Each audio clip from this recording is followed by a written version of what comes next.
Y'all make sure y'all like, share, subscribe, etc. All that stuff.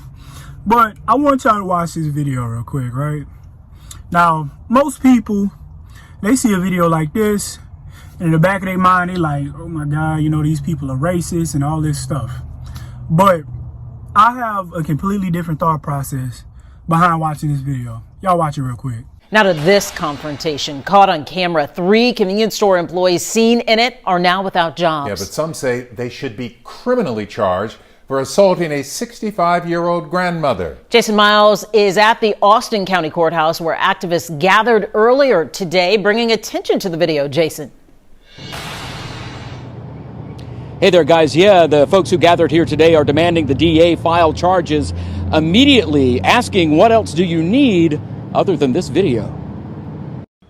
Lindemann Grocery in Industry, Texas has been a hub in this tiny town since the 1880s. But longtime customer Betty Smith says she'll never be back. I mean, they just jumped all over me and choked me in. Surrounded today by Houston-based activists, including Quanell X. This county has to stand up and do what is right. Smith recalled a visit to the store on January 15th, during which she found a $50 bill on the floor. And I said, well, look at here. I said, my lucky day.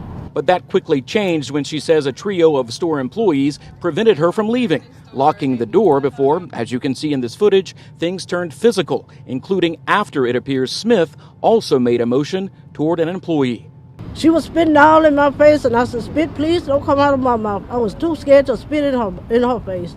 I'm told Smith's daughter was arrested after showing up on the scene and allegedly assaulting one of the employees, none of whom have been charged, although the store tells me it fired them immediately. When you turn around and step on one of us, we all coming. Get off your behind and do your job. What other evidence do you need? In this statement, the DA's office told me it is carefully reviewing offense reports, statements, and video, and that, quote, this remains an ongoing investigation. The office will continue to request and review any additional evidence that may be relevant to charging decisions in this incident.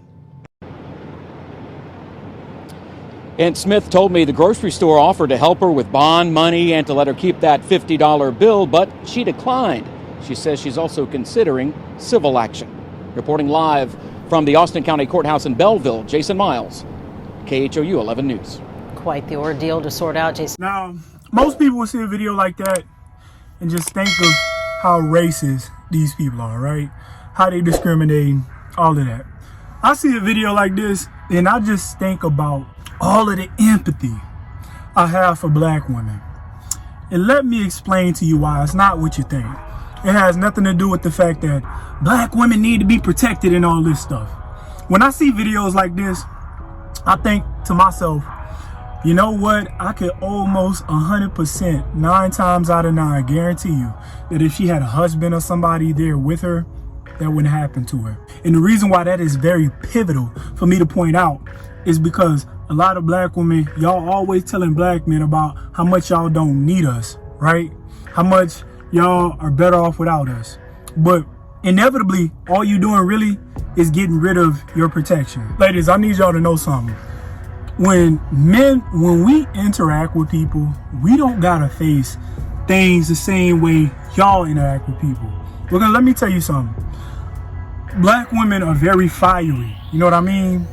They can destroy you with their mouth. They can say some things that might hit a certain area in somebody's heart.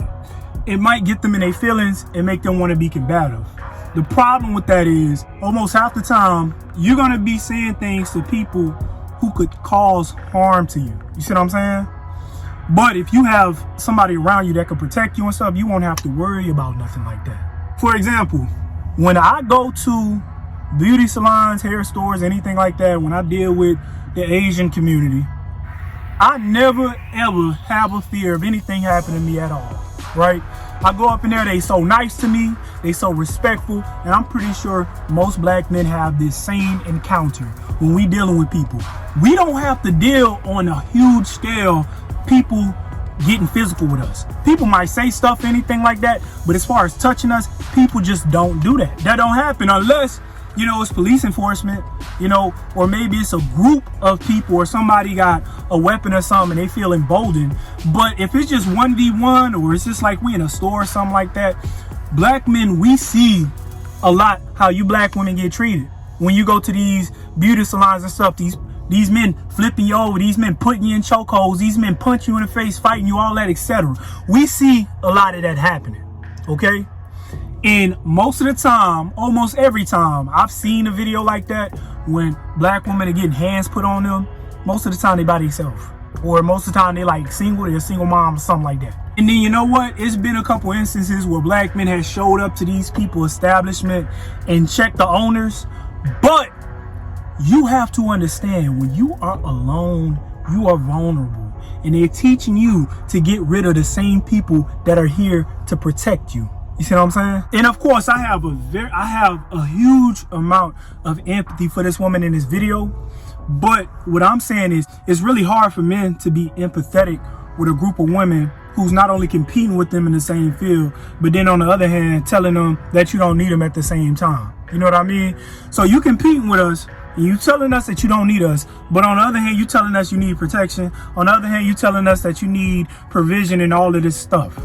Right? You see how those two clash amongst each other? That's like you being at work and you and this other woman are competing for the same position, but she want you to help her create a project to help get her promotion while you be her sidekick, while you be her secretary, while you be her assistant. You see what I'm saying?